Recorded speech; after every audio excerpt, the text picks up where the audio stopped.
Hello guys, this is your friend Naruto Multiverse 2.0 and we are back with a new fanfic. What if smart Naruto built harem with Kyuubi, Anko, Kurotsuchi and Mabui Part 1. And if you enjoy this fanfic then please press the like button and subscribe to my channel for more fanfic like this. And now let's start the fanfic. He was the god of shinobi, also known as the professor.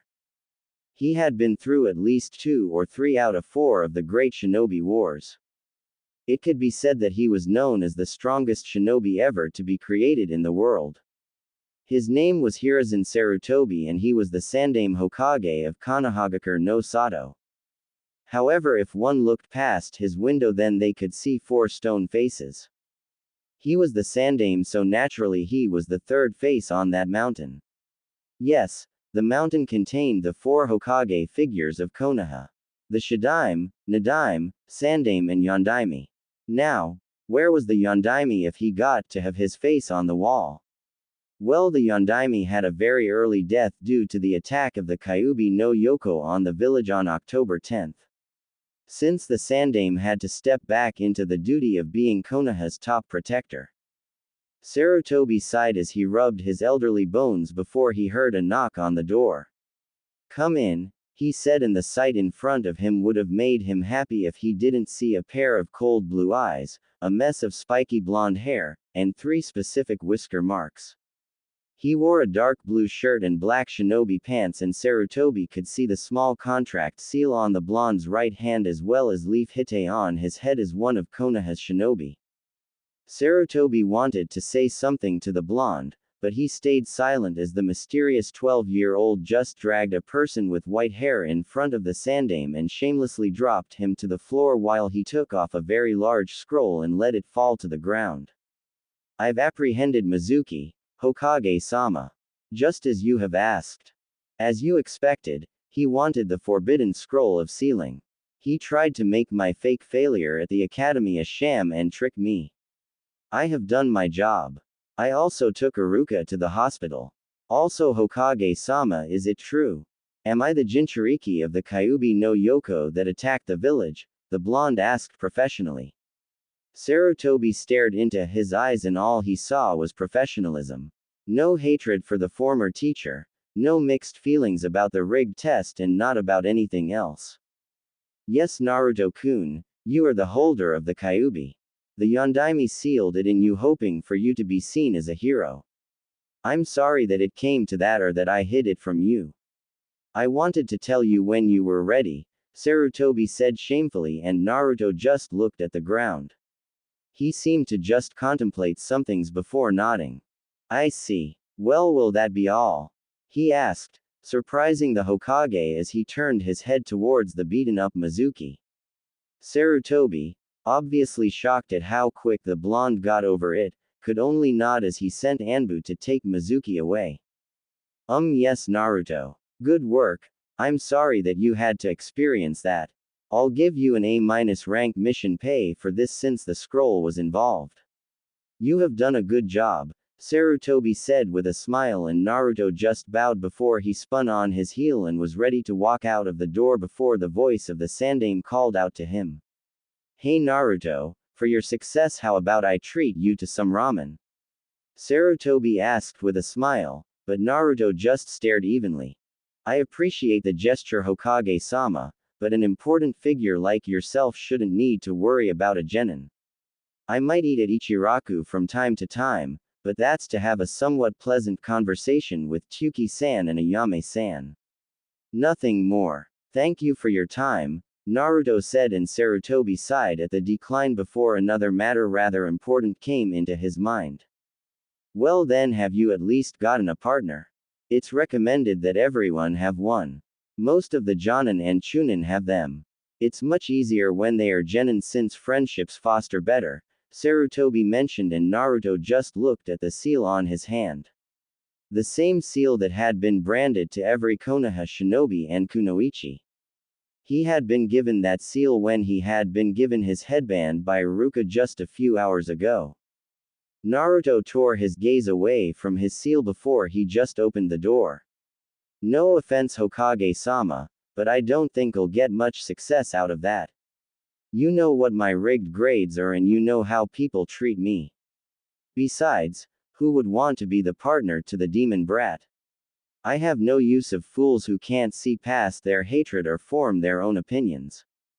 Good day to you, Naruto said as he bowed once more and softly closed the door. Hiruzen had to hold his head down at that as he knew it was a mistake to inform the village of Naruto being the carrier of the Kyuubi. The Yondaime had sealed it into him to protect the village. He had wanted people to see him as a hero, but it seemed that Naruto got the short end of the stick. Yeah, there was the occasional mob shit that Sarutobi would have his shinobi take care of as well as the regular throwing of things at the blonde, but for the most part people ignored him or told their children to stay away from him for fear of the Kyuubi taking over their child's soul. This was the basis of Naruto's childhood. He doesn't even call me Gigi anymore. He just fit so perfectly into the role that it was scary. Naruto, I have failed you. Please forgive me, Sarutobi said before he continued on with his work. With Naruto, hands in his pockets, Naruto traversed the streets of Konoha ignoring the glares that were sent his way. He had stopped caring a long time ago about these people. It was simple, now that he was a ninja they couldn't touch him. If they did then he was within his rights to exact justice. However, as a ninja of Konoha he couldn't outright kill a person just because of a little squabble. Which is what he deemed his monthly beatings before this age. He didn't have the time to care nor would he actually. So long as they didn't bother him then he wouldn't waste his time with them. He would only speak if spoken to. Nothing more, nothing less. He could hear the whispers of the people talking about the Sandaime going senile in letting him live or even breathe, but that was all they could do. Actually, Naruto had decided to drown it all out in favor of doing something that a lot of the teachers didn't want him to do, read. He liked to read, well it was at least enjoyable for him. He could get lost in another world, the world of training. He read literature, poems, shinobi scrolls and anything else he could get his hands on. By the age of 6, he was already using the henge, kawarimi and substitution techniques to work for him as he snuck into the library to read. However, those few hours ago, curiosity had gotten to Naruto and he had opened the scroll of sealing. He read through it and looked over a few techniques. He had seen one of the Kage Bunshin technique, but he skipped over it in favor of something having to do with elements. In the end, he had learned at least something Bunshin related. He had learned to make fire Bunshin, water Bunshin, wind Bunshin and exploding Bunshin. It seemed they had all the aspects of the Kage Bunshin, in terms of learning as well as fighting, but they were more likely to injure an opponent upon dispelling. That's what Naruto wanted, to take advantage of every possible attack that he could. He had soaked up that knowledge, but that was all he could learn in the time that he had. He had seen things on Fuinjutsu and that sparked his interest, which could say much, but right now, he was content with just reading a book about poetry to at least give him some peace from the civilian populace as he disappeared from their view. Naruto's house was actually very far from the village itself. He had made his house in the Forest of Death, for only one reason. No civilian was allowed to go inside and while technically he couldn't either, he still had more clearance than they did. His apartment had once been burned and it wasn't saved. So seeing the issue Naruto had proposed to his Hokage that he resurrect his living space in a place of solitude away from the irrational people. Sarutobi had agreed so Naruto built it in the Forest of Death. It went against Sarutobi's wishes, but with a little push from Naruto he had allowed it. Naruto climbed over the gates and disappeared into the forest. He ran through training ground number 44 as he heard the sounds of animals. He knew how dangerous the place was, but he also knew just how much of a lifesaver it was. To others it was the worst place to be, for him it was the best place to be. No one could waste their pathetic lives trying to take him out in there. Even Jonin were cautious of entering just to tell him that the Hokage needed something. It was as close to peace as he would get, but it wouldn't be that way tomorrow. Naruto saw his medium-sized house close to the lake and he noticed the lights were on. Yeah, he left the lights on just before leaving as he had forgotten to turn them off. Mentally sighing, Naruto just fished for his keys in his pocket and clicked the lock. He then opened the door and walked inside. Immediately he felt three things at his feet and gave a rare smile as he knelt down to three small foxes. One with crimson fur, another with white fur, and the last one with black fur. He scratched their ears and took off his dark blue shirt and mesh armor. Sorry I'm late, Rinko, Tuka, Fu. I had some things to do.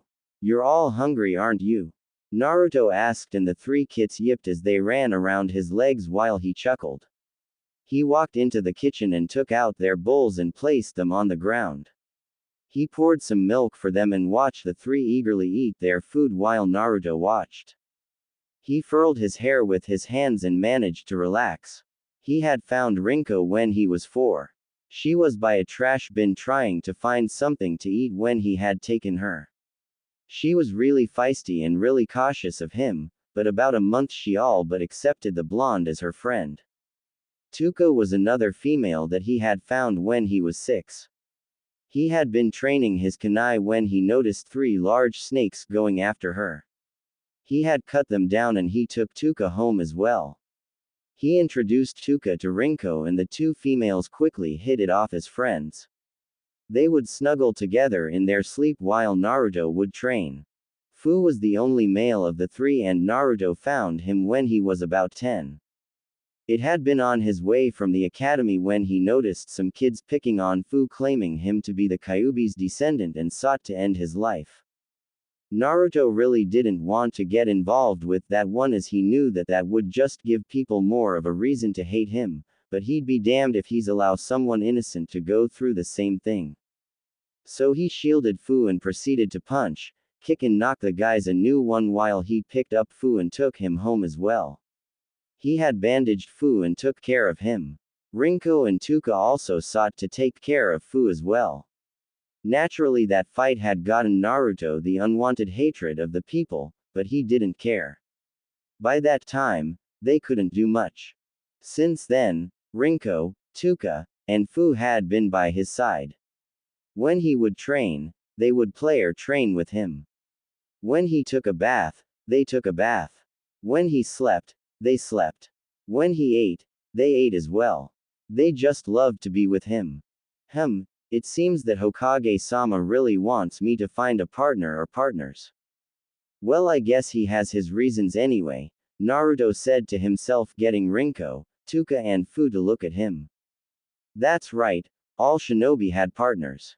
Something from the seals on their hands would trigger to potential partners that they would be interested in. This has been since the founding of Konohagakure as well as one of its strengths. The seals acted as a booster of sorts for partners. Once it is confirmed, then they are made more powerful or something like that.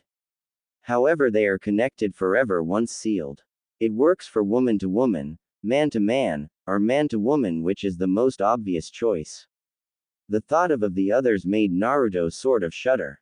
However, as the seal and history of the seal shows, it only seemed to have one limit. Partners couldn't fall in love.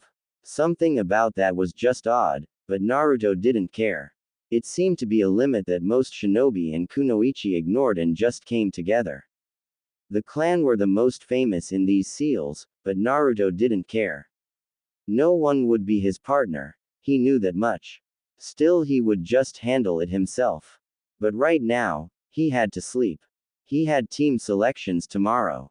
Rinko, Tuka and Fu finished their food and Naruto clapped his hands twice, signaling that it was time for bed. The 3 foxes raced up the stairs while Naruto followed. He took off his clothes and laid in his bed while Fu, Rinko and Tuka wrapped around each other and slept in a warm mess of blankets Naruto made for them as they all went to sleep. Next morning, Naruto quickly placed his leaf hite on his forehead and wore a red shirt and dark pants. He had just finished his breakfast with Rinko, Fu and Tuka as he was ready to go for his team selection. But they would do well to not mess with him. He would never get beaten again. Never. Turning his head, he smiled to the three foxes. All right, Rinko, Tuka, Fu, I'm leaving. I want you all to be good while I'm gone, Naruto said, and the foxes whimpered as Fu tugged at his pants, not wanting the blonde to leave them. Naruto turned and lightly glared. You wanna come with me? Naruto asked, and the foxes yipped happily as they ran around in circles of each other, telling Naruto all he needed. He was just a big softy when it came to these three. He knelt down and nodded. Rinko yipped and quickly jumped and snuggled herself into his hair. Tuka and Fu took their places in his black jacket as they poked their heads out. All were satisfied and Naruto walked out. This would be the first time that he let them out and back into Konoha. Konoha had better behave themselves. He wouldn't stand for their shit. Not when it came to these three. The blonde and his foxes hit the streets and made their way towards the academy. He was glad that it wasn't far from his house, as the academy was just a short rooftop run away from the forest of death. Naruto had decided, for their safety, not to take the streets that time, so people would just ignore him and not try, in their futile attempts, to hurt him or his kits. Rinko yipped happily atop his head, and it didn't take Naruto long to drop to the academy. He opened the door and walked inside before he noticed the glares of the teachers.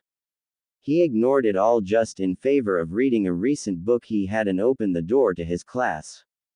Well, this seems like a good place to be away from anyone, Naruto said to himself as he quickly took up residence in a vacant seat near the window and continued to read in silence while his kits got some much-wanted sleep. Naruto just snorted and read away at some poetry. Much-needed relief. That was until classmates started to file in while Naruto observed out of the corner of his eye.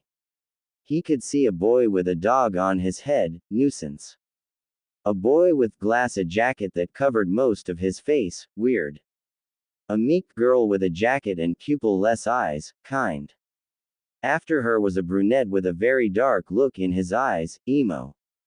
Then two other fellow genin came in, one with a pineapple-shaped hairstyle and the other with a wide girth, lazy and hefty. Naruto stopped staring at them. They were people he knew. Kiba Inuzuka, Shino Aburame, Hinata Hyuga, Sasuke Uchiha, Shikamaru Nara, and Choji Akamichi.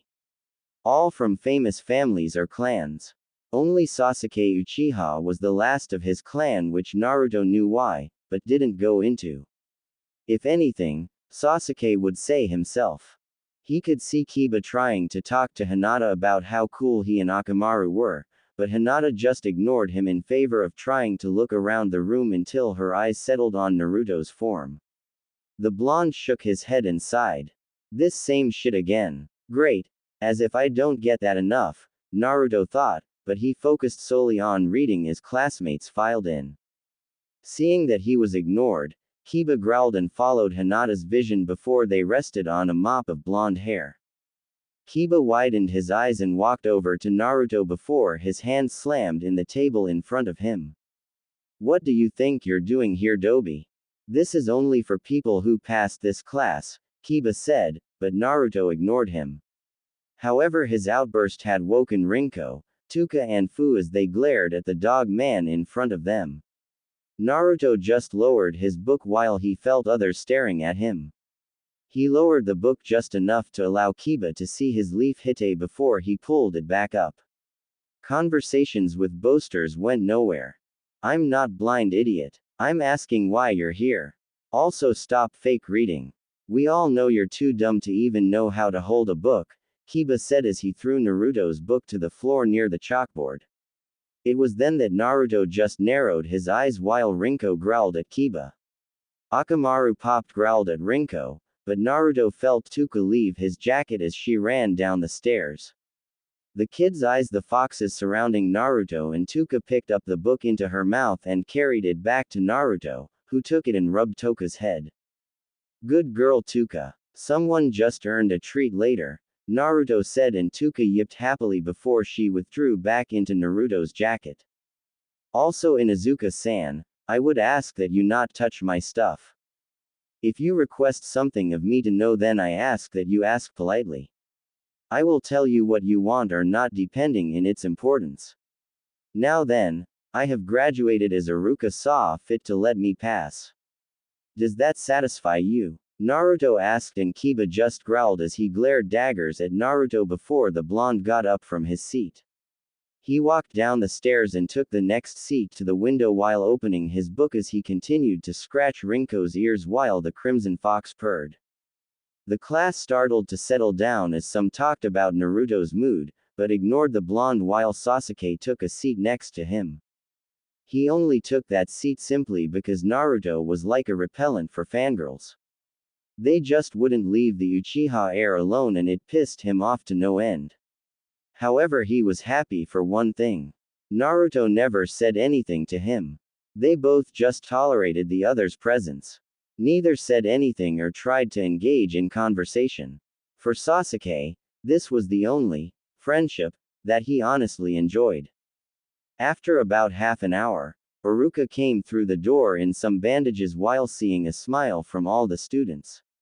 His happy grin even brightened when he saw Naruto on time, but his grin lessened as he saw Naruto not caring if the man either there or not there.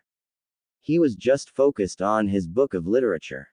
Iruka was about to begin before everyone heard shouting that made Naruto groan. He then decided to close his book as he knew he wouldn't be getting any more reading done. No, even he couldn't concentrate when these two came. Move out of the way, Ino pig. Shove it, forehead. Two females' voices said as Rinko, Tuka and Fu turned an interested stare to a blonde young girl and pink-haired girl. Sakura Haruno and Ino Yamanaka. Sakura was born of a civilian family while Ino was from the Yamanaka clan. Sakura, Naruto could do without, as anything dealing with the Uchiha heir, she was ready to shout it to the heavens. She was a lost love-sick fool who didn't know anything. She might have gotten the best grades in class, but that hardly mattered in the field. Sakura might have been more informative than Naruto, but he would always be better than her at everything else. Sometimes, though Naruto couldn't help it, he wondered why the hell she had been branded with the female version of the seal, a fate seal, as he had been informed of. Now, since Ino was a member of the Yamanaka clan, then together with Shikamaru and Choji of the Nara and Akamichi clans, they made the Ino-Shika-Cho trio that Naruto had heard about with their fathers, but surely Inoichi would be disappointed in his daughter acting like some lovey-dovey fool, but then again, Naruto didn't care. The girls ran into the room while some of the guys and girls' sweat dropped. As they raced to the open seat next to Sasuke, Sakura tripped Ino and grinned as she took the open seat. Ino huffed and growled before she noticed the soon-to-be empty seat that Naruto had occupied. Naruto, get up. I'm sitting next to Sasuke-kun. Ino shouted while Naruto continued to look out the window. Ino, Iruka shouted, but the blonde ignored him and she fumed at being ignored by the class idiot that she assumed to be even weaker than her. But Naruto, if the tests weren't rigged, was better than Sasuke. Rinko growled at Ino's disrespect of her friend, making Ino turn to her. She narrowed her eyes at the fox before she snorted and sent a punch to her. Rinko growled, but everyone gasped as it happened so fast. Ino was flipped into the air over Naruto's desk while the said male blonde had his hand in the air. Ino fell to the ground behind him while Naruto sat back down. Sasuke widened his eyes and Sakura gaped along with a number of people. While Naruto stood up and bowed. Sorry for the disturbance, Iruka-san, it will not happen again. Please continue. Naruto pleaded and sat back down, ignoring the whispers and whoops from the kids about what happened to Ino. Speaking of her, said girl groaned and rubbed the back of her head. Ino was about to complain, but a stern look from Iruka told her not to push the issue anymore, so she just sat behind Sakura. Now that things are out of the way, I would like to inform all of you that you have finally graduated. Late last night, Mizuki, our teacher, had tried to steal the forbidden scroll. Luckily he was stopped and the scroll is safe. Know that challenges to one's village will always come, but Konoha has the will of fire and with it you will never fail. The trials will be tough, but I know you will succeed. Now then, I will call out the names of the three-man squad. Your Jonin-sensei will be there to pick you up, Iruka said while Naruto rolled his eyes. He wondered why it would be three-man squads and not four. If it was four, then all of them could get a partner, but a three, then it was only likely that two would. Unless they actually didn't care about that whole student-teacher thing. However, Naruto didn't want a partner. He was fine by himself, well except for his three buddies around him. I will now read off the list, Iruka said, and Naruto tuned it all out. He would know when his name was called. However he just hoped that they would allow him some peace. Squad 7 will be Sakura Haruno, Sasuke Uchiha, and Naruto Uzumaki. Your Jonin-sensei will be Kakashi Hatake, Iruka said while Sakura jumped into the air and gave a V sign to Ino, who was scowling while Naruto and Sasuke deflated. Naruto just had to get the loudest of them all. Oh well, hopefully he concentration would rise after this shit. Squad 8 will be Shino Aburame, Kiba Inuzuka, and Hinata Hyuga. Your Jonin-sensei will be Kurenai Yuhi, Iruka announced, and Kiba smirked while Shino adjusted his glasses. Hinata just sighed and turned to Naruto sadly before continuing to stay silent. Even she couldn't get her wish. Squad 9 is still in circulation, so I'll move on. Squad 10 will be Ino Yamanaka, Shikamaru Nara, and Choji Akamichi. Your Jonin-sensei will be Asuma Sarutobi, Iruka finished, and Ino groaned at her two teammates while Shikamaru muttered troublesome and Choji just ate his chips. Iruka finished and walked out of the room. Soon, one by one, students filed out with their sensei, but Team 7 were still sitting down in their seats.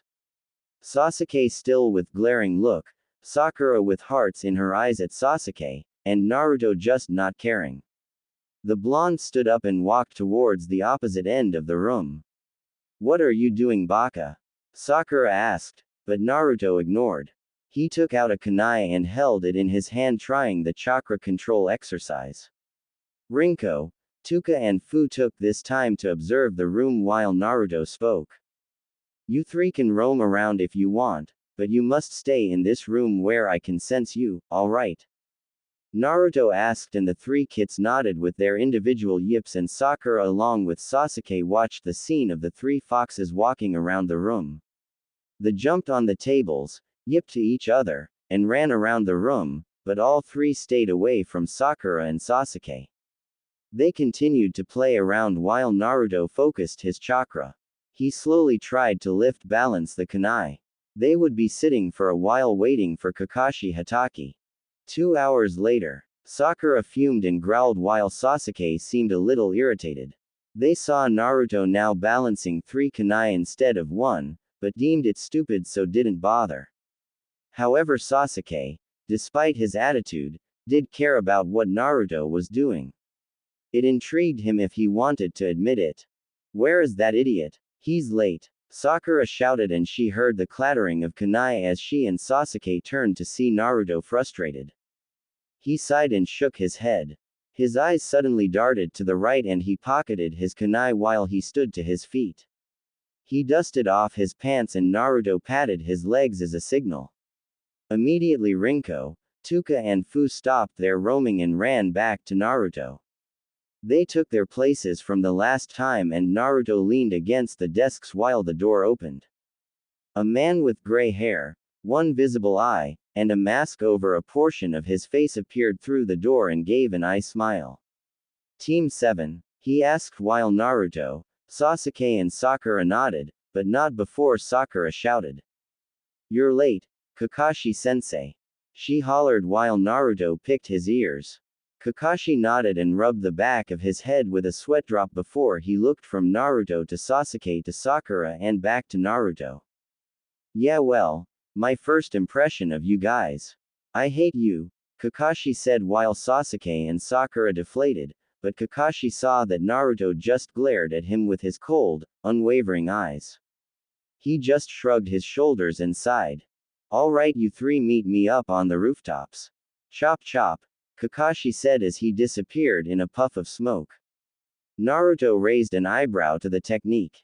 He had read of Tei Shunshin technique, but he could see it being useful in the future. He then just walked off while Sasuke followed and Sakura followed Sasuke.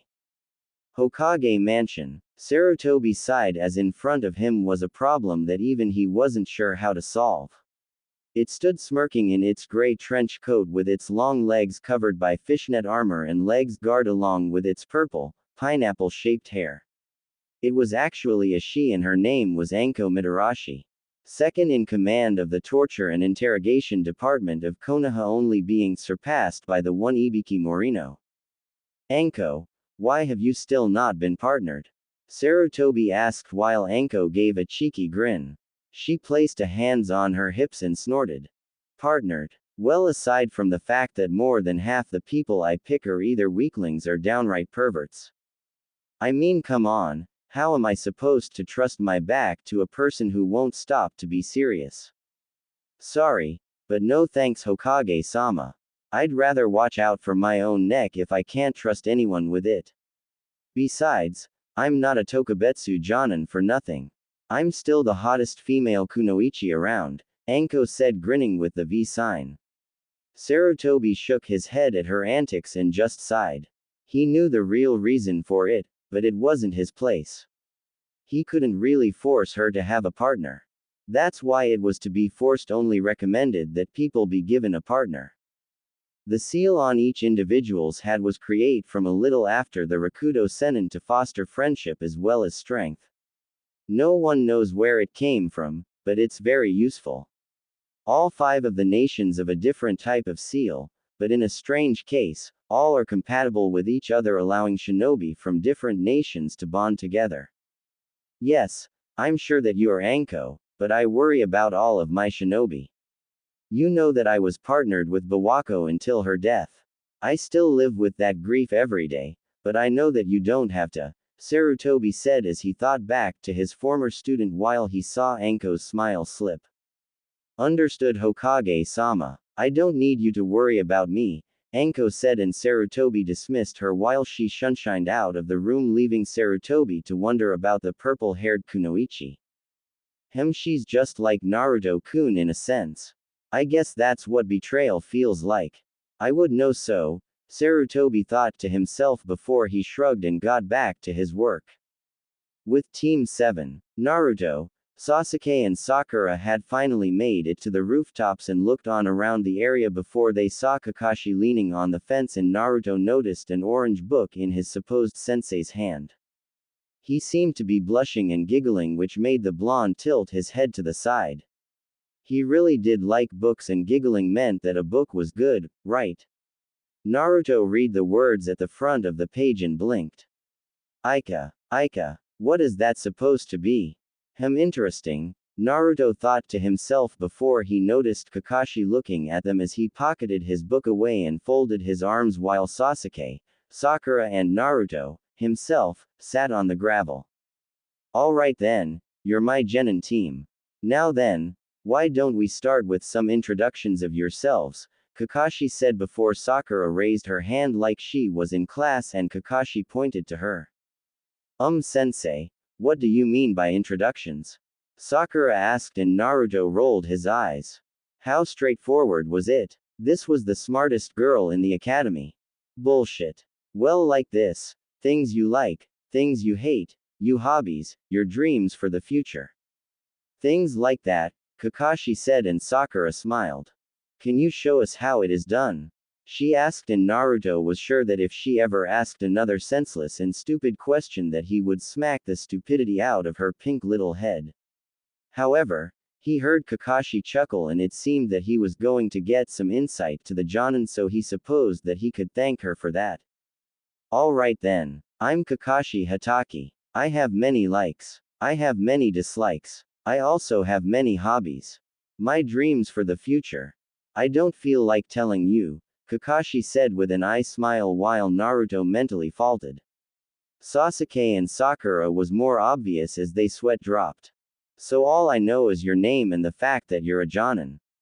Fine, Hatake-san, be that way, Naruto thought to himself before he took out a book and gently scratched Rinko and Fu's ears as well as their chins, much to their appreciation.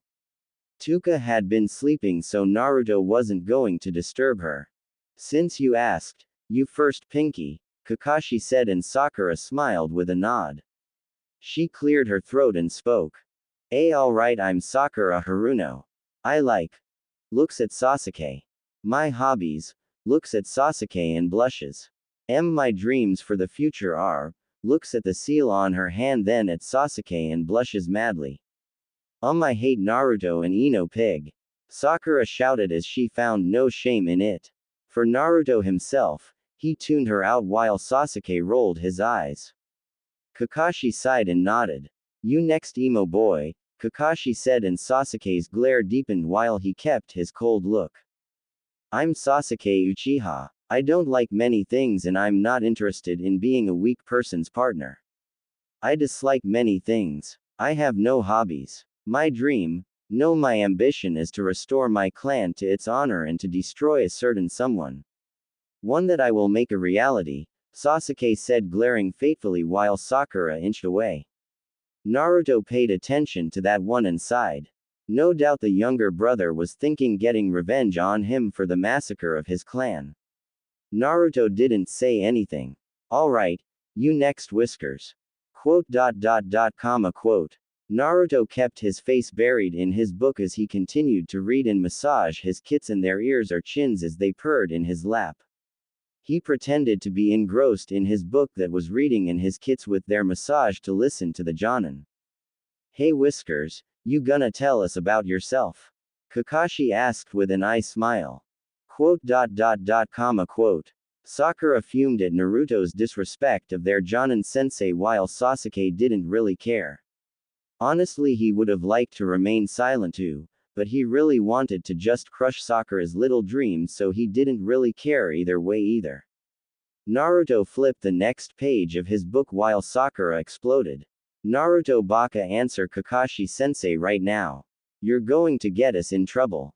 Sakura hollered, getting Rinko and Fu to growl at her, but the massage calmed them down. Naruto dropped his book and glanced towards Sakura's direction, feigning ignorance. Sorry Haruno-san, did you say something? Naruto asked, and Sakura balled her fists while Sasuke snickered. Kakashi nearly faltered before he coughed, getting Naruto's attention with a cough. The blonde sighed and pocketed his book. Very well, since all of you are so interested. I strongly like my kits Rinko, Fu and Tuka. I like reading and training. My dislikes are fools who waste their time, and idiots who dare to call themselves ninja when I've never seen them so much as pick up a kunai outside of academy, Naruto said, glaring harshly at Sakura while Sasuke did the same and nodded. Kakashi sighed while Naruto continued. I dislike those who don't know the kunai from the scroll its place in, but I write that off as mere ignorance. Also, that's another thing I dislike, people's ignorance. My hobbies are training myself to protect myself and my kits, as well as walking my kits when I have the time. I have dreams. Dreams are pointless. Anyone can dream, but the people who strive will achieve it. Like Sasuke-san, I have a grand ambition, but I refuse to tell you what it is, Naruto said, feeling that he had said his part while Sakura gulped. Sasuke gave a small smirk. It seemed that he would like being on the team after all if he had someone like Naruto with them. It would make this a lot more bearable. Alright, I have a fangirl, an Avenger, and a mysterious blonde. Great pairing, Kakashi thought to himself before he smiled. Alright, good job. Now then, we can begin the true test for you to become shinobi, Kakashi said while Sakura raised her hand. But we did the academy, sensei. Aren't we already shinobi? Sakura asked before she yelped as a pebble slammed into her head. She turned to see Sasuke frowning, but if she would have looked closely then she would have seen the grin on his face as his eyes slightly turned to Naruto's form while Naruto buried his face in his book. Like he said, he would beat that stupidity out of her. Any idiot can go to the academy, learn about chakra and fling around some kunai or shuriken. Stupid girl. Seriously, Sometimes he wondered why he had been training as long as he had with those scrolls that he collected if someone like her thought she could just waltz in and be a ninja. No way. No, you're not. That was just a way to figure out those who would most likely become shinobi. It's us, Jonin, who determine if you're right for the job. This test is a 60% failure rate, just to let you know. Come to training ground 7 for your training. Oh, also, don't eat your breakfast, you'll puke, Kakashi said while Sakura paled. Sasuke narrowed his eyes and Naruto rolled his. Of course Sakura would fall for that shit, psychology always worked on the weak-minded. Such a waste of time. Kakashi soon vanished in a shunshin, leaving the three together, or so he had assumed. Sakura got to her feet and smiled. Hey Sasuke, wanna? No, leave me alone, Sasuke said as he jumped off the railing and disappeared into the streets. Sakura deflated before she turned to see Naruto picking up Rinko and Fu as they took their spots. He just glared at Sakura before he dashed off the buildings to go to his favorite place, the bookstore. Both had left Sakura on the roof where she sighed. Why can't I do that? She asked before she took the long way around to leave the rooftops. With Naruto and his kits. Naruto hanged into a 20-year-old male civilian and walked into the bookstore. Today was their monthly supply of new books. Naturally, Naruto always went to the grown section for literature, poetry, or that sort of thing. No way would he be some dumb idiot that couldn't read like quite a few people wanted him to be. He looked left and right before he spotted the object of his desire for the moment. Naruto saw at least 10 volumes for Ika Ika and raised an eyebrow. It must really be good if it's got so any. I think I'll just take them all, Naruto thought to himself as he took a bag, piled the books into it and walked to the counter. He placed them down in front of the female, and when she took the book she widened her eyes and blushed while she looked at the 20-year-old hanged Naruto, who tilted his head to the sight. She rang up the price and quickly handed the bag to Naruto while she tried to calm down her blush, to which Naruto just took the bag and walked off from the store, but he also bought some other literature and poetry just to read since he had almost finished with his current book. Once he was far away, Naruto unhinged and dropped the bag to the ground. He took the first volume of the orange book and quickly began to walk back to his house. On his way back, Naruto's eyebrow twitched while his hands gripped the outer reaches of the book. So that's what it is. Well, I won't knock it. It's just arrow literature. Still literature, and it's not like I don't know about, seeing as how quite a bit of my literature has it. I guess I'll read this, Naruto though as he continued to walk before he bumped someone. The two fell back and Naruto glanced towards the person who was obviously female. Sorry about that. Are you okay? He asked, sticking his hand out, and to his surprise, he saw a very beautiful woman in his opinion, and watched as she grabbed his hand.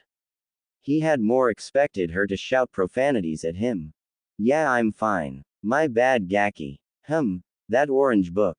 Whatcha reading? She asked as she looked over Naruto's shoulder. The blonde, not used to this contact, just sighed and gave the book to her. The woman read through it and she got a large grin on her face before she glared at Naruto.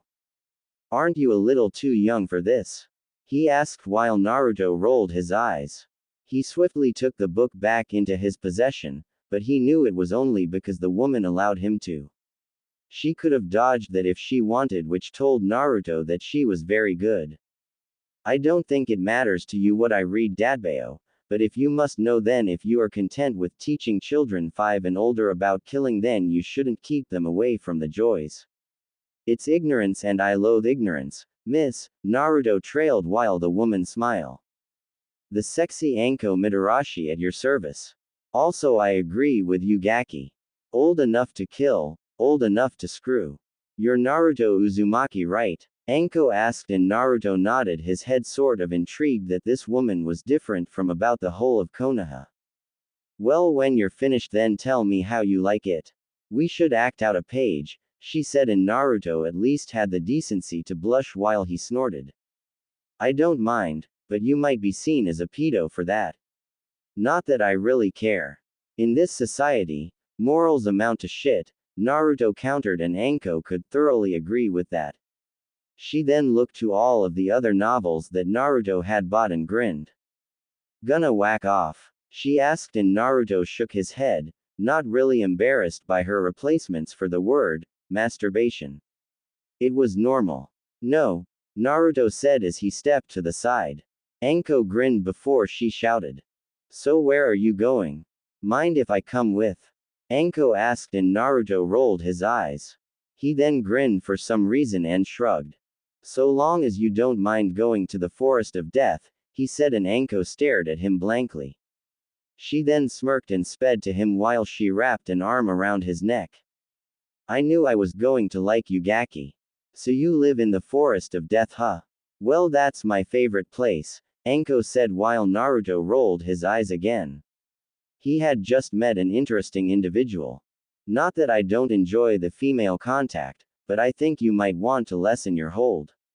You might be suffocating my kits, Naruto said, and Anko backed away before she finally noticed Rinko glaring at her from atop Naruto's head while Tuka and Fu popped out and yipped.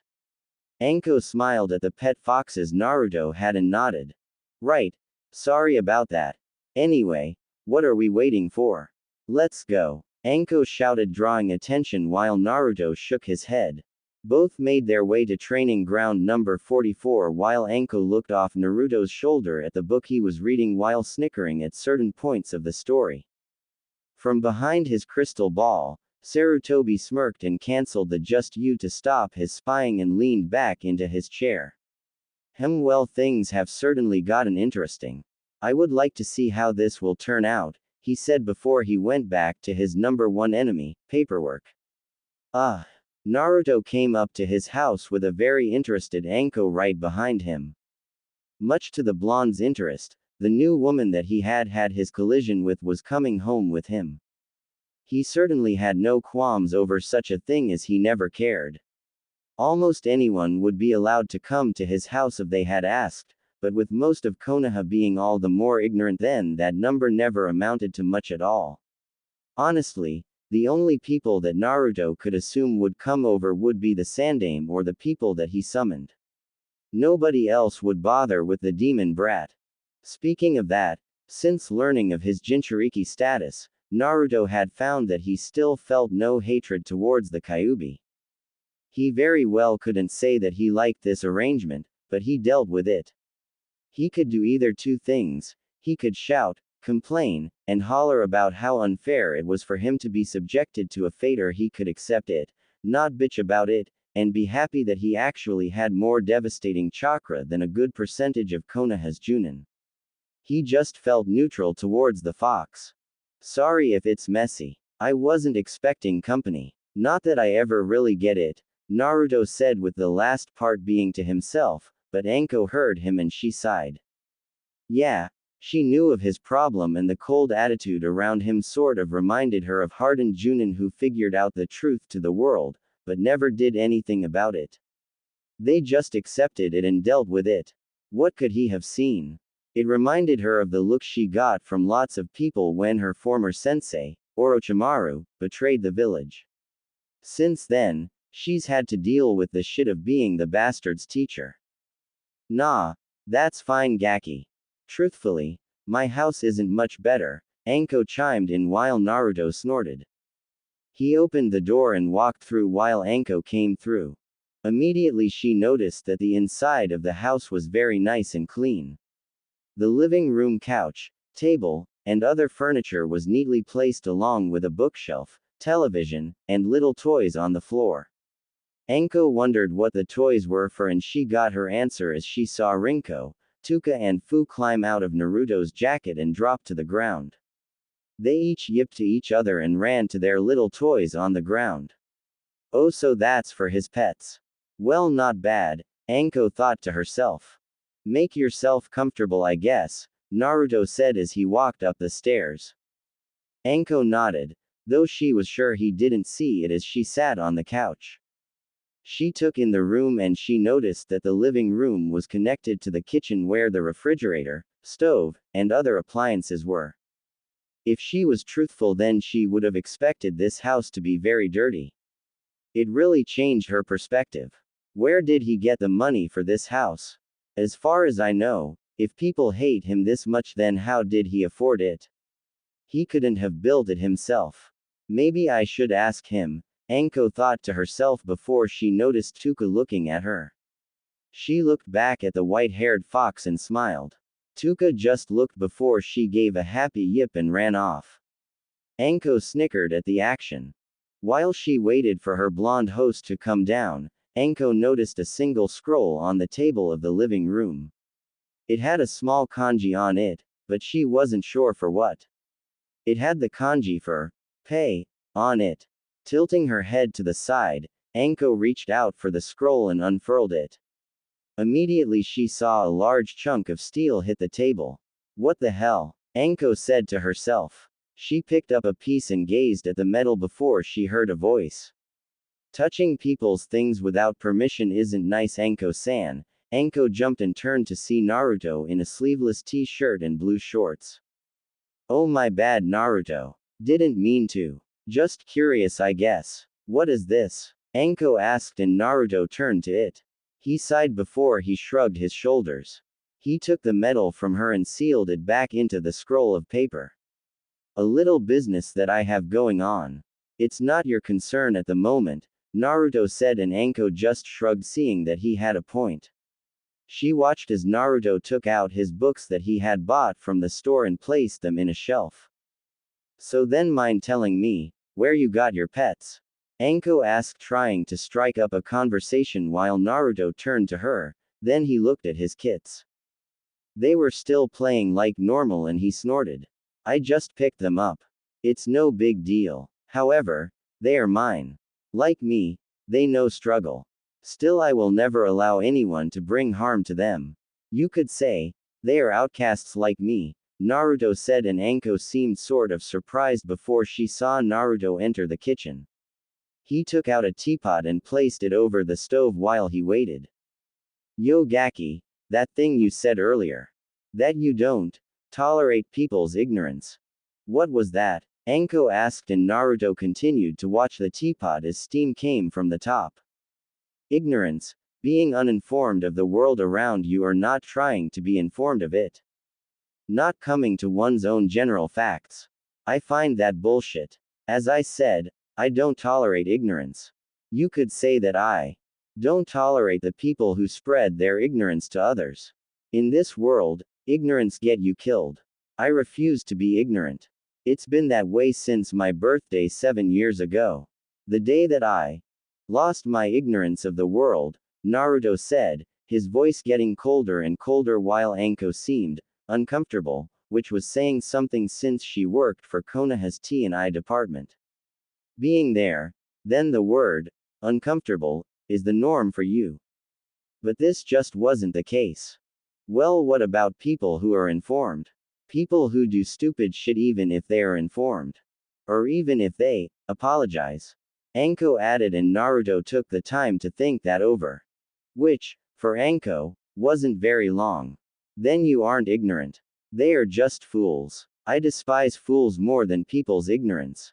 Fools, people who know, but still go for the same shit. I could never tolerate it. Why do you think I read? It's so I'm informed. I don't know everything, but I'll be damned if I go into battle for this village knowing nothing. I'd rather know something than nothing at all, Naruto continued, and Anko just nodded while the pot whistled. Naruto took the pot off the stove and poured the hot water into a cup while adding spices to it, making tea. He came out and handed one to Anko, who graciously took it. You have a very messed up way of thinking, Gaki, Anko said, taking a sip from her cup while Naruto looked at his own. He then turned his head to the seal on his hand and snorted. Maybe it is, but it's kept me alive and going this far. It's also why I doubt anyone would be my partner other than my predicament, Naruto said while Anko noticed him looking at the seal. If it makes you feel any better, then I don't have a partner either. Why would I need a partner? Don't they know who I am? I'm the great and sexy Anko Mitarashi. Isn't that right? Anko asked and Naruto rolled his eyes. Whatever you say, Anko-san. So how long are you staying? I have work to do, Naruto said and Anko grinned. Oh, I'm sorry. Never mind, I'll go. I just had heard that you were on Kakashi's team. Yep. I know everything from Nai-chan. Just thought you'd like to know something about him, Anko said snickering as she saw Naruto's eyebrow twitch. And why would you help me? What's in it for you? Naruto asked and Anko would have been insulted for that insinuation if it wasn't for her really did wanting to know something. Well, tell me what that medal is for. I'll leave it at that, Anko said with her grin while Naruto sighed. He had to admit that even he didn't know much of Konoha's Junin, the few he knew were the ones that had appeared to the class. If tomorrow was going to be any indication, then he wouldn't mind the help. It was foolish to not ask someone for help. Very well, I agree to your terms, Naruto said and Anko nodded. Great.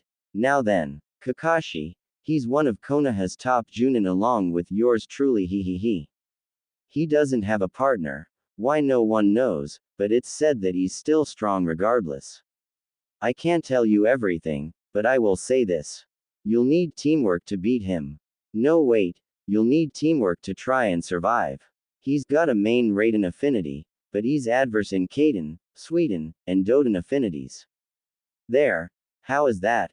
Anko asked pleasantly while she saw Naruto thinking. I'm guessing that's not everything. Something about him adds more, but I can't tell.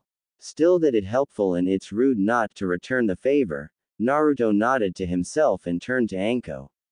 Right, thank you for that Anko-san, Naruto said before he noticed the gleam in Anko's eyes. He narrowed his eyes and groaned.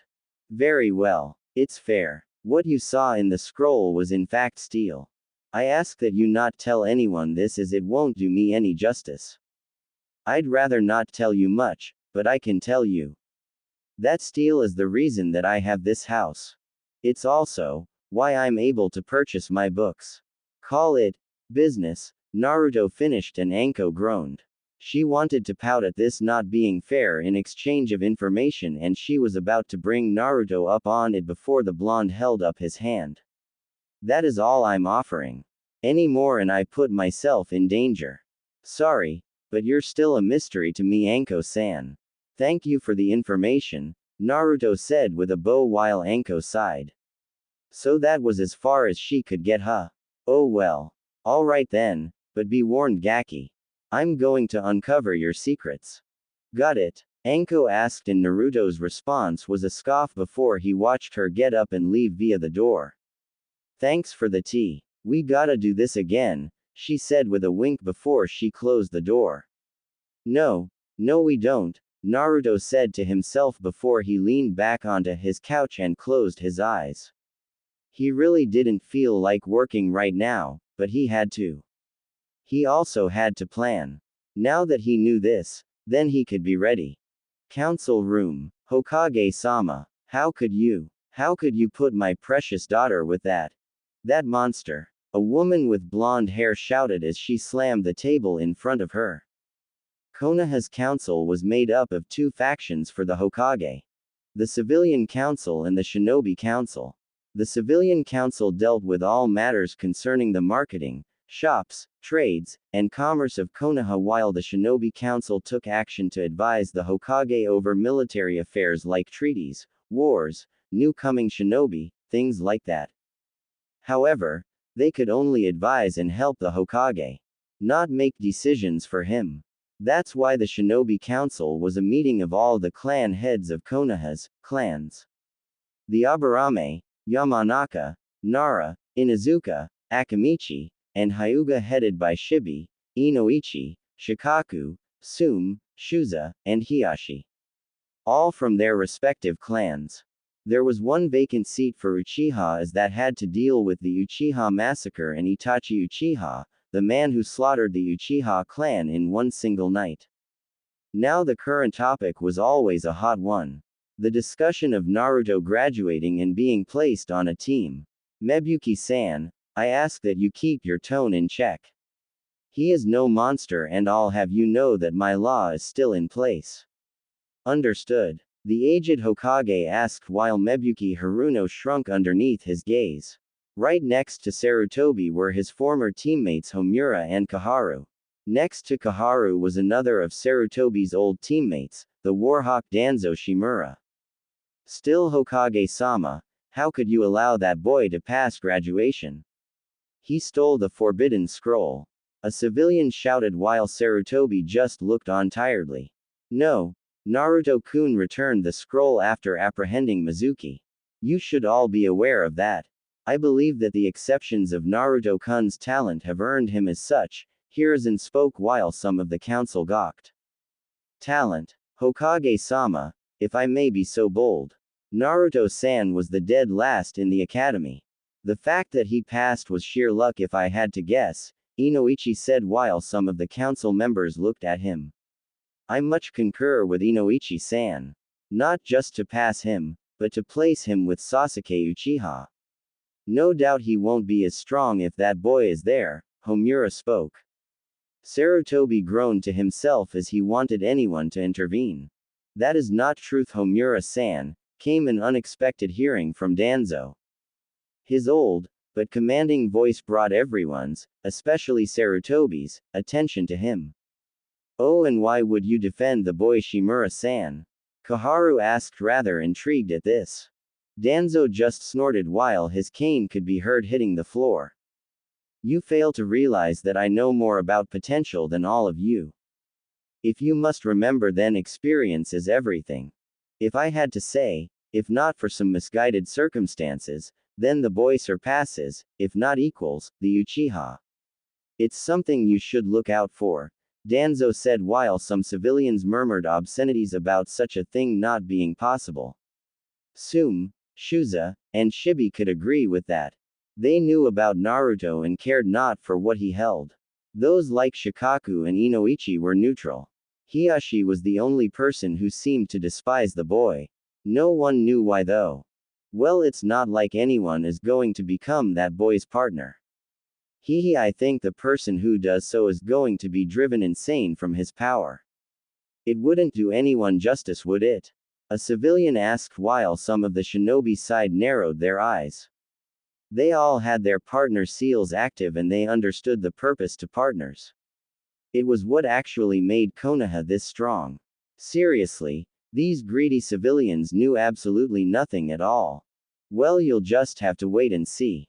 It's usually the last ones who get the best and amazing partners, Sume said with a smirk across her face, getting the civilians to swallow the lump in their throats. No one wanted to know what she meant by that. However, those like Sume and Hiyashi, their partners were gone, one by choice and the other by death. With this, the seal ended and they could take partners again, but never did.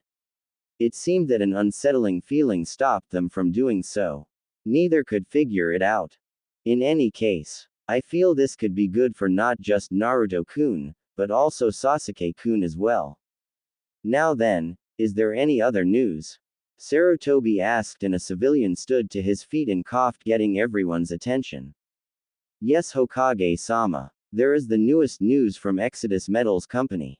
Has just taken another small store out of the 6 that they own in the village.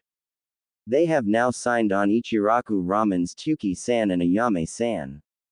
They are the 6th of the 7 small family-owned business that have signed on with them. As you know, Exodus Metals has been very generous to us as they have supplies us with the strongest metals after our former supplier left us during the Kyuubi incident. They currently own 23% of the shares of Konoha as a whole. No more news, the civilian said while Sarutobi nodded. That's right. Konoha has another metal and weapons supplier. They had their own, but none of the business made anything like Exodus Metals. They had been their suppliers for a good 6 years and they were always on time and brought satisfactory results. Currently, Exodus Metals had 6 of the 7 businesses under them. They signed with Hot Leaf Springs, Dragon Rose Hotel, Higurashi Weapons, the Golden Sunset, which happened to be one of the most expensive restaurants in Konoha, Mooncrest Jewels, and Newly Ichiraku Ramen. One more and Konoha would have had a full contact with Exodus metals. There were rumors that Exodus was trying to overtake Gato shipping, but it was just that. A rumor. I see. Well, that is fine. So long as they are aware that they are to still be handing us metals, then it will all work out for us. They are our best supplier after all. If that's it, then meeting adjourned, Sarutobi said, and people got up to leave, some still not happy with the way things were handled about with the demon brat, but they couldn't do anything about it. Seeing the people leave, Sarutobi sighed and took off his hat while resting it on the table. Things since Mizuki's betrayal had picked up for Naruto, and not in the good way. It was like the blonde couldn't stop drawing attention to himself, but that wasn't what unnerved Sarutobi. No, what unnerved him was the thought of the civilians actually risking to try anything with him. Naruto was now distant, cold, but not completely mean. No, he was more rational than Sarutobi figured. Just like a seasoned Junin without the jutsu or experience. He had messed up badly. He knew it also. Naruto, please do well tomorrow, Sarutobi prayed before he got up and walked off. Forest of Death. With Naruto, nighttime. Naruto opened the door to his basement and coughed as he saw his working clothes covered in smoke. With him were Rinko, Tuka and Fu scratching their noses in irritation of the smoke. The blonde genin shook his head and quickly scooped up his 3 young kits. Bath time, you 3, Naruto said as he took them into the bath. The blonde, in his form, sat down and began to clean them with a washcloth filled with soap. Fu growled, but a stern look from Rinko and Tuka told him not to run. Fu never liked baths. For Naruto, he just had to deal with it. He liked his blonde friend. It was just a pain to dry fur off. After Fu was Tuka and then Rinko. They all were clean and walked out into the bedroom soaking wet before they cuddled into a stray towel. Meanwhile, Naruto cleaned his own body while the washcloth went down his form, showing the medium-sized muscles for a young man his age. His stomach was flat and free from the baby fat of his youth. His somewhat visible abs and his toned legs. His blonde hair dropped over his face, not showing his cold eyes that stared at the wall in front of him. Naruto's impassive frown turned into a grin while his eyes showed amusement. A very, very wrong kind of amusement. Be prepared, Hatake. My invention was tailor-made for your ass. However, I will need Sasuke-san's help. And even, Sai Haruno-san's help. Weak and foolish she might be, but if I'm going to stand any chance of completing this, then it will take quite a bit. Hatake's no fool, or he'd better not be. Or he see what I will do to him, Naruto thought to himself before he exited the shower, the grin never leaving his face. What laid in his basement was a very good creation. Still some kinks, but what didn't have kinks? Next morning, training ground 7. Sasuke groaned as he dragged his feet across the field. No breakfast, as per the teacher's instructions, and he was super irritated as he got little sleep last night trying to think of strategies against a Junin, one of the elite in Konoha.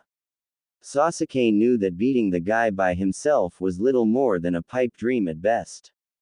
The only one he would, could, rely on was Naruto. He would just hope that the blonde had some shit for them. Sakura trudged right behind Sasuke with her stomach groaning. She hadn't eaten anything either.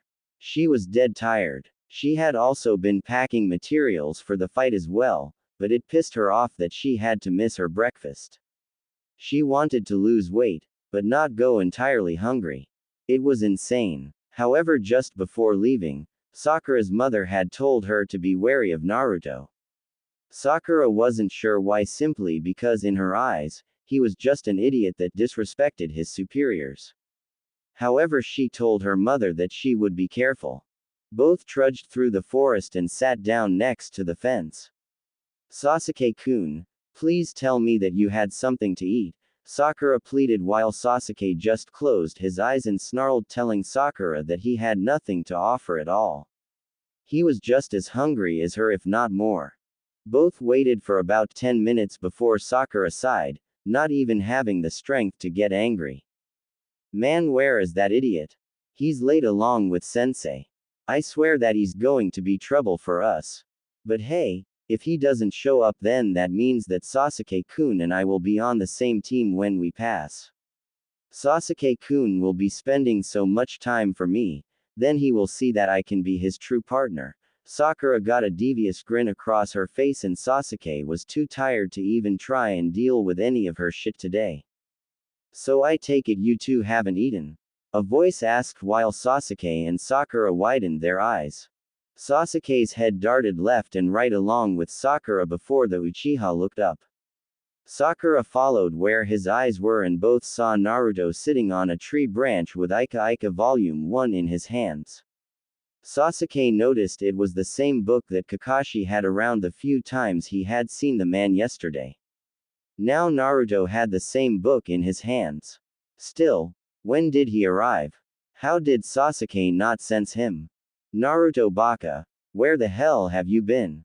You're late. Sakura shouted, much to Sasuke and Naruto's irritation. The blonde picked his ears while Sasuke just shook his head. Don't be foolish, Haruno. I've been here for a good 30 minutes before you two.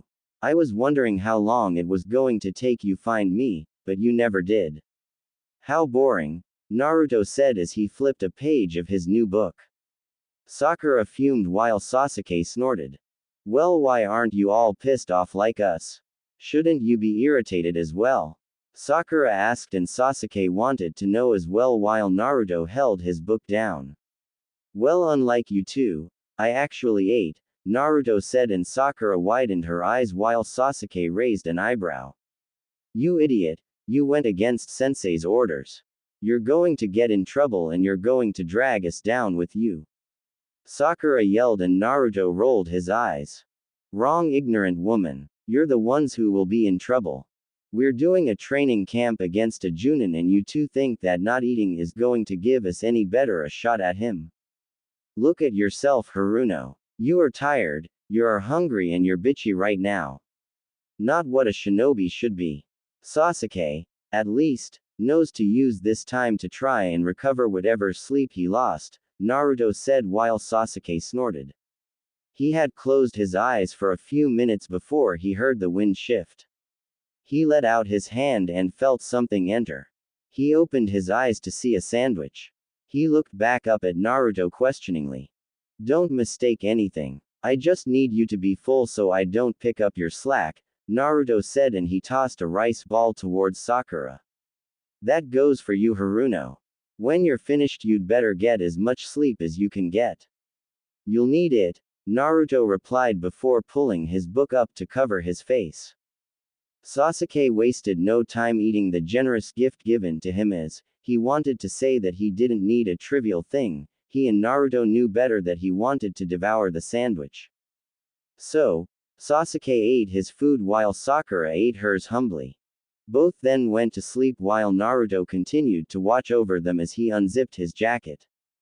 He opened it to see Rinko, Tuka and Fu sleeping soundly next to his stomach, and he just smiled as he zipped it back up while continuing to read.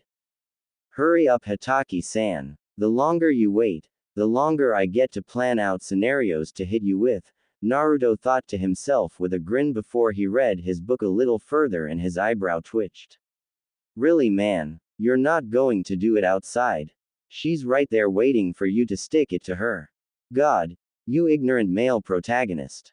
So foolish, Naruto thought again as he continued to read. 2 hours later, the sun was shown in the sky while Sasuke and Sakura continued to sleep, both blissfully. Naruto had stayed awake merely because he was used to getting up this early.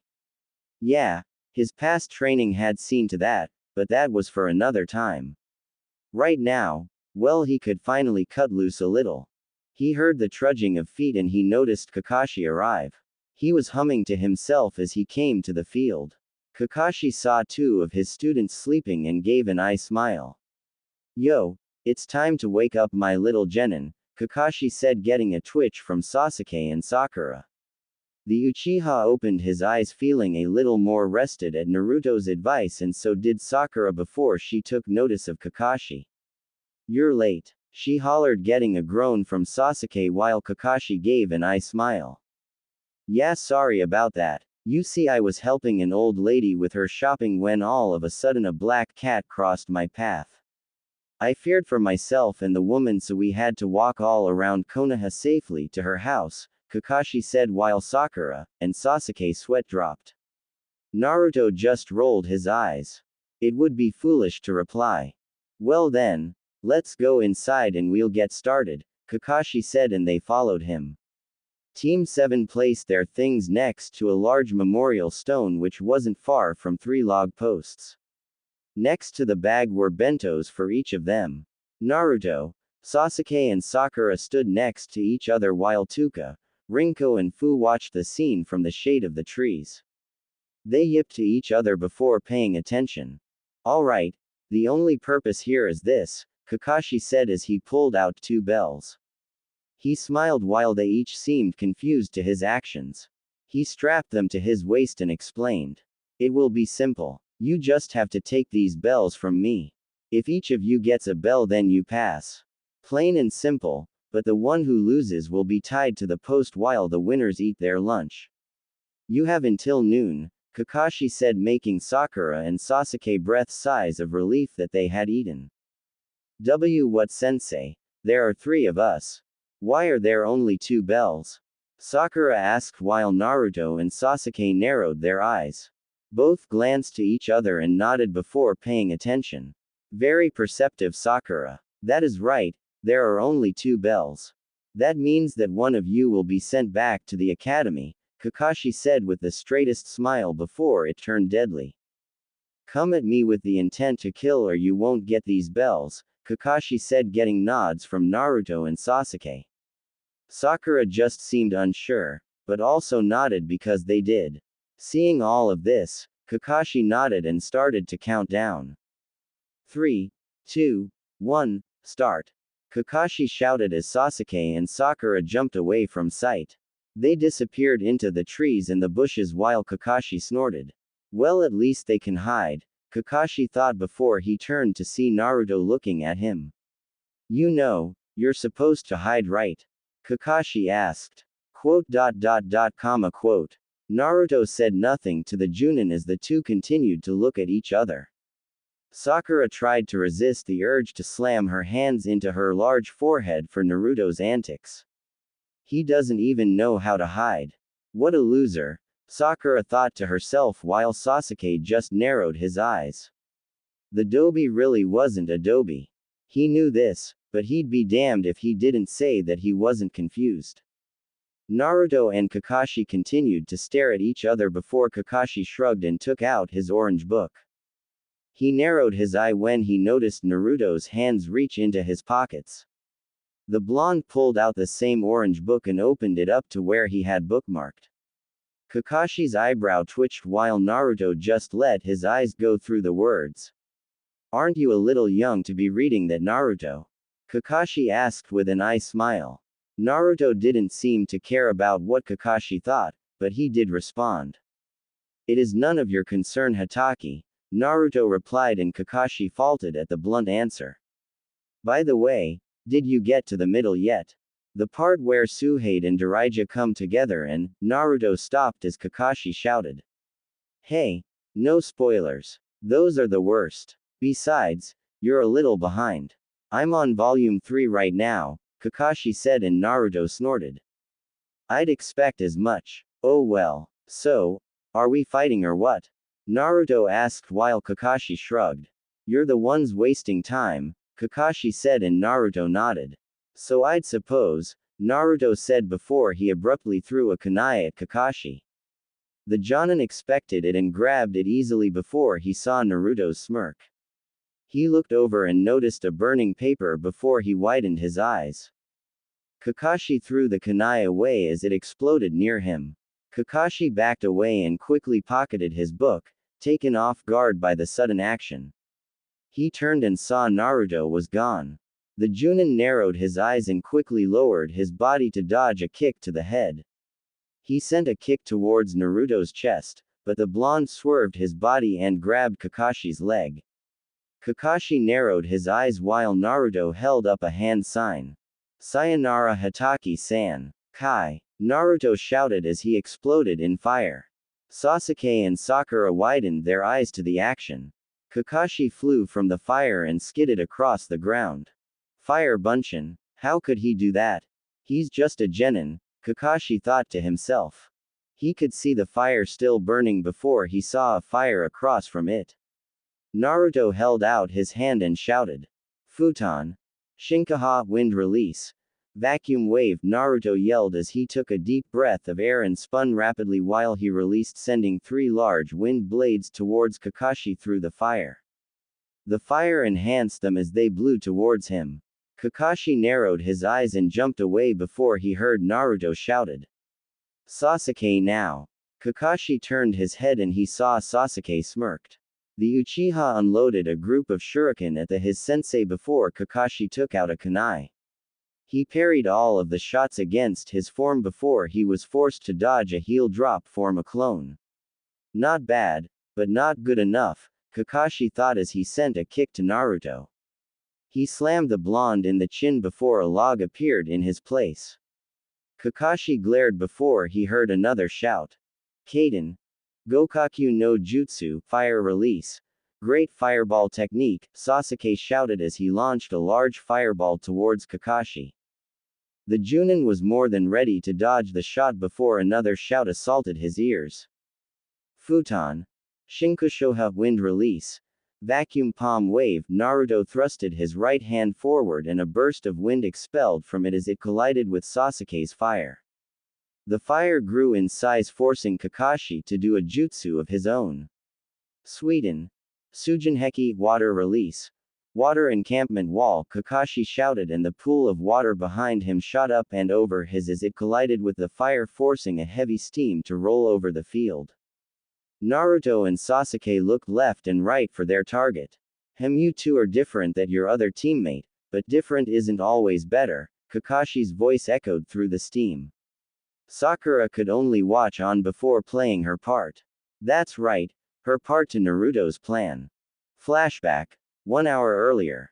Naruto woke Sakura and Sasuke up, much to their irritation, and brought them over to a corner of the forest. Look here, you two. I'll make this brief. We stand no chance against Hatake by ourselves. I don't know his little training exercise, but we'll end up facing him somehow. Sasuke, I know you don't like it, but we'll have to team up, Naruto said to him before Sasuke scoffed. Please Dobi. I know I can handle him. I will be just fine on my own, Sasuke said with a smirk. Yeah, Naruto baka, you're weak. Sasuke-kun could easily take any. Sakura stopped as a punch came to her face. She couldn't react before it slammed her across the face, sending her to the ground, and the same came to Sasuke, who hit the ground. Shut up, both of you. I don't have the time to deal with a fangirl bitch nor your stuck-up pride Uchiha. Sasuke, you aren't a fool, much less ignorant, but you are prideful. Look, I don't want this at all, but just this once. We'll work together. If this doesn't work, then you can abandon me and do it individually, Naruto said while Sasuke rubbed his cheek. He then stood up. Whatever. Just don't get in my way, Sasuke said while Naruto rolled his eyes. That's my line, ass, Naruto said before he saw Sakura get up and rub her cheek. She'd never been hit that hard before, not even by the academy instructors had hit her that hard. Baka. Why did you hit me? Sakura shouted as she sent a punch to Naruto's face. The blonde sidestepped the punch before he backhanded Sakura across the face, sending her back into the ground. Shut up, you fool. You will follow my instructions or we're fucked, and I'll be damned if you hit me. Never again will anyone hit me. I'll also be damned if my plans are put on hold for you and your fangirl ass. Just follow my orders and pay attention, fool girl, Naruto said before Sakura widened her eyes. Sasuke rose an eyebrow and snorted while Naruto turned around. I have my own ambitions to look out for. I have no time to play babysitter to a dumb pink-haired bitch, Naruto said more to himself than them before he pulled Sasuke and Sakura together to explain his plan. Why you sure that will work? Sakura asked, a little scared of Naruto at the moment.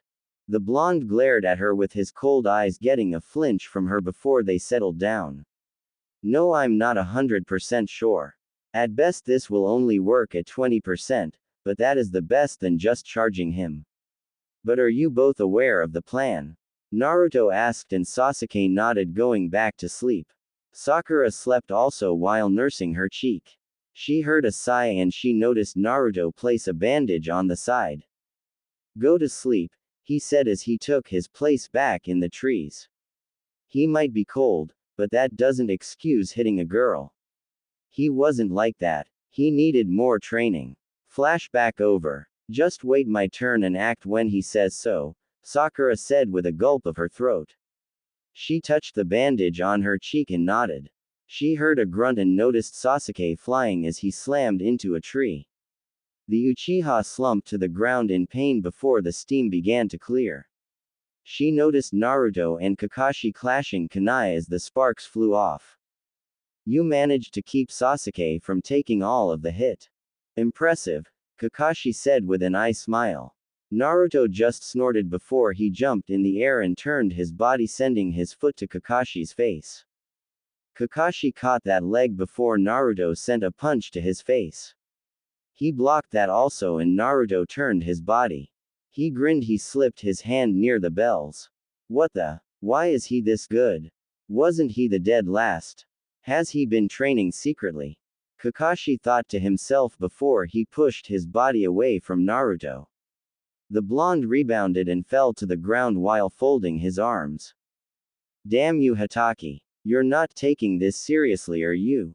Naruto asked while Kakashi smiled. Me getting serious would kill you. I don't want that, Kakashi said while Naruto growled. Underestimation, it irked him almost more than ignorance itself. He shook his head and calmed himself down. Literature of the world states, a successful man is one who can lay a firm foundation with the bricks others have thrown at him. Do you know who that successful man is? Naruto asked while Kakashi raised an eyebrow. It's me, Hatake. Sasuke. Naruto shouted and Kakashi heard a shout overhead as he saw Sasuke spinning above him. The Uchiha slammed against Kakashi's arm, getting a growl from him while Naruto shouted. Sakura, your turn. Naruto shouted and quickly Kakashi looked in the distance as Sakura smiled with a kunai in hand. She quickly cut a rope and Kakashi saw a string of burst kunai go towards him. Naruto grabbed Sasuke and the two jumped away while the large explosion of kunai came over the field. Did we get him? Sasuke asked before Naruto shook his head. The smoke cleared from them all while Sakura waited with bated breath. All they saw was a lone long in the field before Sakura came out. What? But I know I got him. Did I mess up the plan? Sakura asked worriedly while Naruto shook his head. No, in fact, you just allowed us to win, Naruto said with a grin. So there was a plan. Not bad, but you can't get me that easily, my little genin. So I wonder about that win, Naruto, Kakashi said before Naruto coughed.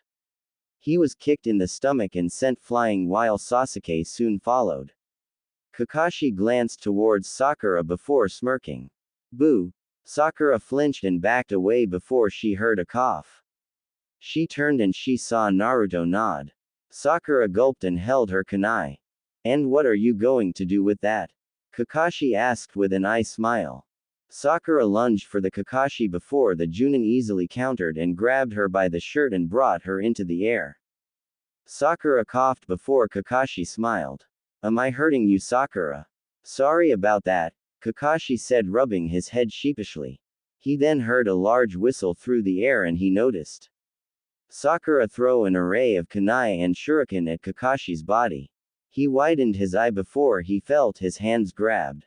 He turned to see Sakura, grinning before she poofed out.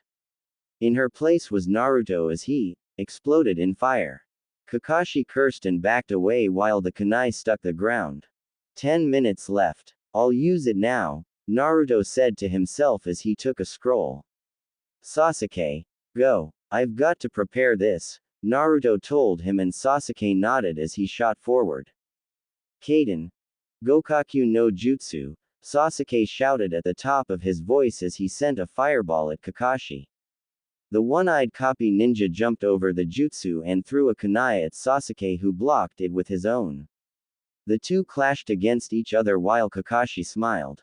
5 minutes left, he said, and Sasuke growled against him before Kakashi parried a kunai from Sakura, who gasped right as Kakashi grabbed Sasuke had hurled him over his arm. Kakashi smiled before he heard a voice. The book, Poets and Sayings, states, all the forces of nature are not so powerful as an idea whose time has come. Sasuke, move. Naruto shouted while Sasuke and Kakashi turned their attention towards what could be quite a sight. A demon wind shuriken, except it seemed different. The blade were curved into spirals, the metal was pure black, seals ran across the length of the 4 parts to the shuriken. The kanji for fire, water, lightning, and wind were on each individual blade before Naruto threw the shuriken. Sasuke jumped away and Kakashi quickly jumped out of the way. A shuriken is useless if it doesn't hit, Kakashi said before he saw Naruto's cold eyes. But in combination with those eyes was his very solid grin. My ambition does not end here, Hatake. You're only a stepping stone, Naruto said before he held up a hand sign. Fuma Shuriken. Yon Sensoha, Demon Wind Shuriken. 4 elemental blades, Naruto shouted, and Kakashi turned around and he noticed the Fuma Shuriken light up from the kanji. Instantly fire, water, wind and lightning sprayed from the shuriken and merged together as it converged on Kakashi. The Junin widened his eyes before the shuriken slammed into his body and sent him crashing into the ground with a heavy crash. The ground split down while Naruto, Sasuke and Sakura huffed. That shuriken, how in the hell does Naruto have something like that? Sasuke thought to himself while Sakura just seemed in awe. Immediately an alarm clock went off while Naruto felt the sharp end of a piece of kunai to his neck. Sasuke and Sakura widened their eyes while seeing Kakashi's form. The blonde just snorted and turned his head. You're like a cockroach, Hatake. You never know when to take a beating, Naruto said while Kakashi smirked. Impressive teamwork. I was honestly surprised, but out little fun is over. Good work, that was the purpose to this exercise. Useful teamwork. You all worked well together. Not many people are willing to put aside their differences and fight together, Kakashi said with an eye smile.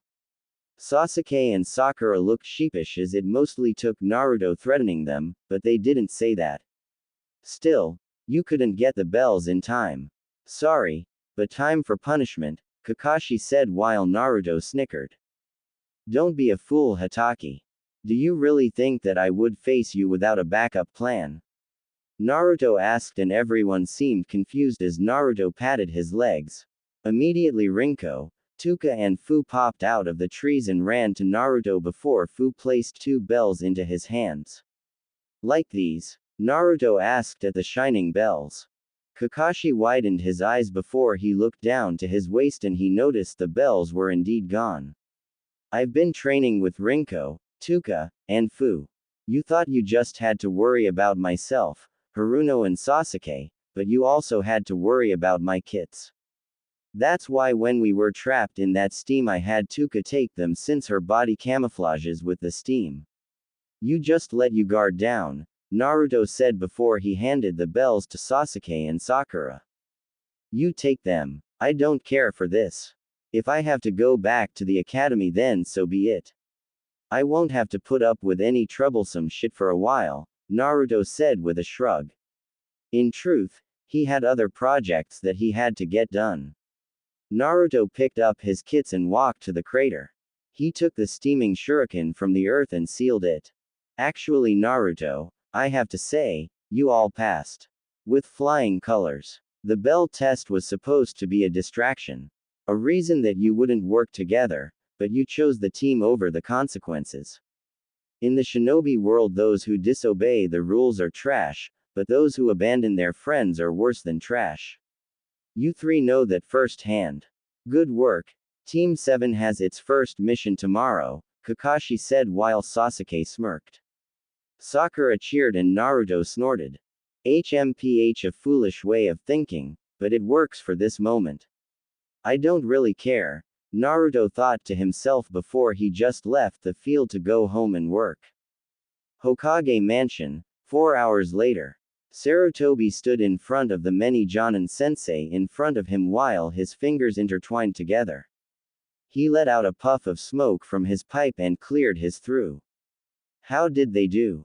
Hiruzen asked. The Jonin sensei of squads 1 to 4 failed from their students while squads 5 and 6 showed potential and passed, but barely. Hiruzen turned to Asuma and he sighed. Team 10 worked out. They have a few teamwork issues, but they are fine, Asuma said with a smirk, and Hiruzen turned to Kurenai, who was next. Team 8 was successful. They have the abilities to go far. Especially Hinata Hyuga, but I will be working on her with her confidence issues, Kurenai said as she stepped back. Hiruzen turned to Kakashi hopefully. This was the Jonin who had never passed a genin cell in his time of being a sensei. Hiruzen prayed for Naruto before Kakashi spoke. Team 7 was very successful. There are some areas in their teamwork that need work, but Naruto, Sasuke and Sakura were thoroughly able to give me a run for my money without my using jutsu. Mostly Naruto though, Kakashi stated, but he kept the last part to himself. No one needed to know that. Hiruzen sighed and smiled grandly. I see. Very well. You are all dismissed, Sarutobi said, and all the Jonin quickly left the room. Sarutobi smiled and turned his head to the picture of the Yondaime on the wall. Minato, you've got to be proud, right? Hiruzen asked before he noticed the picture give a big grin. Must have been the sun or something. With Anko and Kurenai, Kurenai tapped the edge of her seat while Anko happily munched on her favorite treat, dango. One of the tastiest treats to ever come across the elemental nations. They were Anko's fancy and she could never get enough of them, but the two ladies had been talking about what Kurenai had told Anko just a few minutes ago. Really? Those gaki made it? Well, good for 'em, I say. Now they'll get a taste of the true hell of the world. Won't be all ponies and rainbows now, Anko said with a grin. When is it ever like that, Anko? Kurenai asked and Anko snorted. You know what I mean, Nai-chan. All those wet behind the ears genin are just waiting to get a taste of what the real world has to offer. Betcha I'll be picking out the cream of the crop in the Chunin exams. If no one has a partner by then they are fucked, Anko said with a grin. Kurenai looked down at her seal. The way to get partnered was to share something. It had to be something meaningful. It had to be a kiss. It couldn't happen any other way. Apparently during the kiss, chakra flows through the kiss from the two individuals and mixed. It then replaces what the person lost and they gain an ability that the other has without losing it.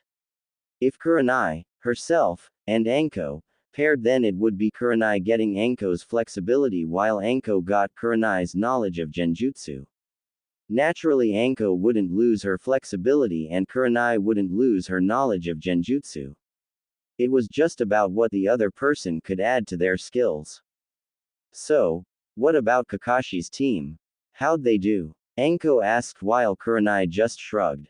Well, apparently they were able to show the best teamwork of the genin. Kakashi said that they actually gave him a run for his money, though I think he was exaggerating if only a little bit, Kurenai said, and she saw Anko's grin get just a little bit bigger. So the gaki did it, huh? Well, I guess not all of them are punk amateurs, Anko said, getting Kurenai to raise an eyebrow. Gaki? Kurenai asked and Anko chuckled before giving a firm nod. Yeah, the blonde gaki with whiskers. Naruto Uzumaki. I went to his house the other day, Anko said like it wasn't a big deal. Which it really wasn't, but for Kurenai it kind of was. She leaned against the table and raised her eyebrow again while a small grin came across her face. And what were you doing at his house, Anko? Kurenai asked, making Anko shrug. Nothing really. We just talked. Nothing major. He's a cool kid. Lives by himself in a house fit for a couple. It was so clean. He was also hospitable. All I need to do is work on that attitude and he'll be right as rain, Anko said, getting Kurenai to drop her head. Really? Where does he live? Come to think of it, I've never seen him around. Going to his house, Kurenai mentioned, and Anko snickered. Oh Nai-chan, you just don't know. The kid's got to be the ballsiest kid I've ever met. He lives in the forest of death.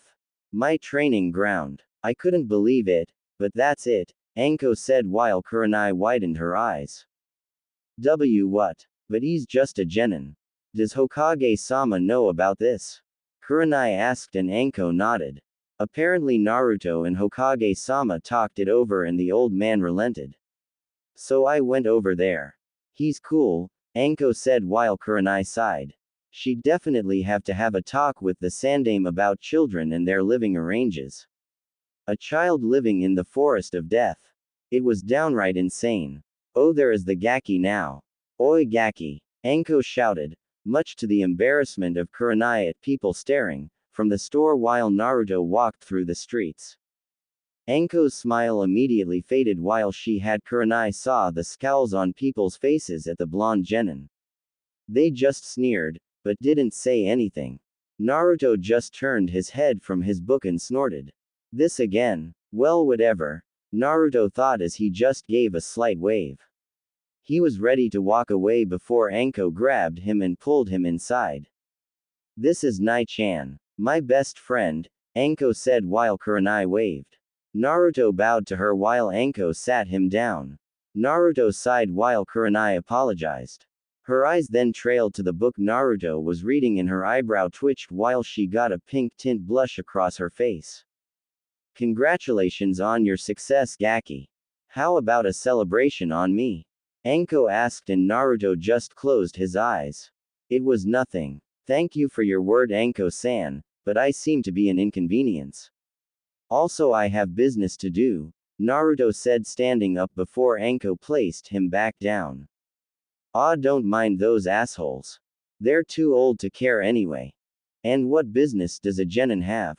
Anko asked while Naruto just continued to read his book, flipping a page of his book much to Kurenai's irritation. Business of selling things. My projects, that's all. Well, it seems I'm not welcome here, so I'll be leaving. Nice to meet you, Kurenai-san, Naruto said, getting up before he felt Kurenai's cold stare on him. It sort of made him pause while he let down his book. He glared back and spoke.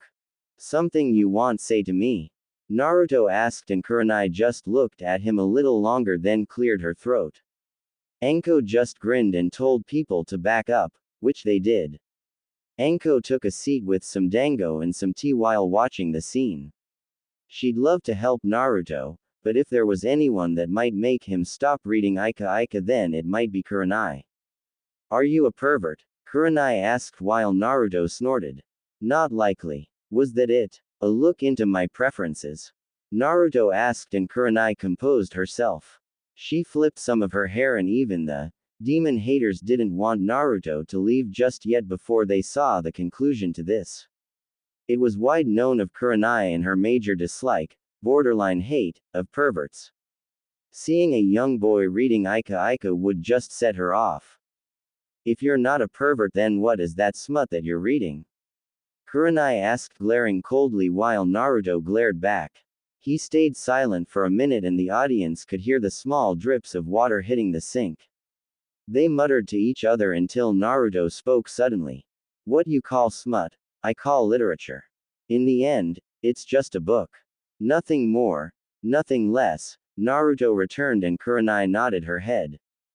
So a book is literature if it's demeaning to women?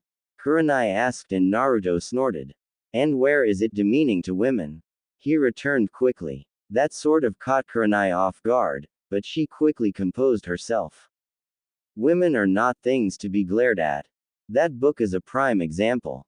It's demeaning to women. Is literature demeaning? Kurenai asked, and Naruto let his mind ponder that. He sat back down at the table and but made no effort to show Kurenai that he was going to close the book at all. You say that it is demeaning and yet you haven't read it. I agree with you that women are not things. They are people just like men, Naruto accepted and Kurenai agreed. And just like men, they are entitled to the pleasures that the world has to offer. Be it anything else. A single book like this, Ika, if it's demeaning to women then it's also demeaning to men. Example is you think that any man who reads this is bound to be a pervert, a wolf, or an ignorant fool who can only think about the female body as meat. Well, there aren't men like that. Everyone has a preference of literature. Did you know? The amount of couples who read this book is just as much as the single people. I did some research during my downtime. Now then, I don't see you as a fool Kurenai-san, but I see you as ignorant and I hate ignorance, Naruto said and Kurenai couldn't believe the audacity of a mere genin. Anko grinned from ear to ear while Naruto continued. A man is naturally an outward appearance person. I believe that. They like to look. Now there are men who can see past appearances to the truth of the heart. I believe that. However, if you expect me to blindfold myself just to keep myself from admiring what little beauty this village actually has, then you have already been named a fool by me. Instead of just looking at things from the women's perspective, look at it from a guy's. Women like to look at men just as men like to look at women, or, the other way. This is normally what decides partners, isn't it? You're not going to have much of a future with a partner if you don't get rid of that bias. Thank you, Naruto said, bowed, then ran off, leaving Kurenai speechless. He strolled through the streets, leaving the diner behind. Whoa, Nai-chan, you just got told off by a 12-year-old. Sorry, but do I see smoke? 'Cause you got burned, Anko said while Kurenai just stared at her friend, obviously unhappy about the conversation. She'd never been told off before. You know, Nai-chan, in some places I agree with him, if not in all places. Try to loosen up a little. Look at you. How long has it been since you've gotten some? Anko asked while Kurenai stuttered with a light blush. Just go to Asuma, drag him from whatever he's doing, do it, and then partner him. Anko grinned while Kurenai stormed off. And I'm alone now. Oh well, more for me, Anko said before a Chunin came up to her and bowed. Hey Anko-sama, would you please be my partner? He asked while Anko grinned. She propped one leg over the other and sighed. Sorry, I'm spoken for Gaki. Sheesh. Ibiki never has to go through this shit. How in the hell did he get a partner before me? Damn it, Anko thought to herself before she left the restaurant behind. With Naruto having left the diner scene behind and forgotten, Naruto made his way towards a large weapons shop.